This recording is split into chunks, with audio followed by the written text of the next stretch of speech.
Sometimes the smallest voices can teach us the biggest lessons. I was sitting on a park bench, scrolling through my phone, too busy to notice the little boy who sat next to me. "Excuse me, mister," he said, tugging at my sleeve. Annoyed, I muttered, "What is it, kid?" He held up a crumpled drawing of a house with a stick figure family. "Do you like it?" he asked. I barely looked at it and mumbled, "Yeah, sure." He smiled and ran off. A few minutes later, I noticed him again, this time sitting alone on the swings, staring at the ground. Something about his silence pulled me in. I walked over and asked, "Hey, where's your family?" He looked up with tears in his eyes and said, "I don't have one. I live at the shelter down the street, but I draw families so I can imagine what it's like to have one." His words stopped me cold.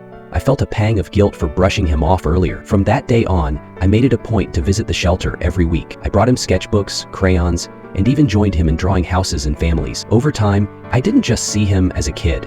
I saw him as a reminder of how often we overlook the people who need us the most. It's easy to get caught up in our own world and miss the ones reaching out for connection.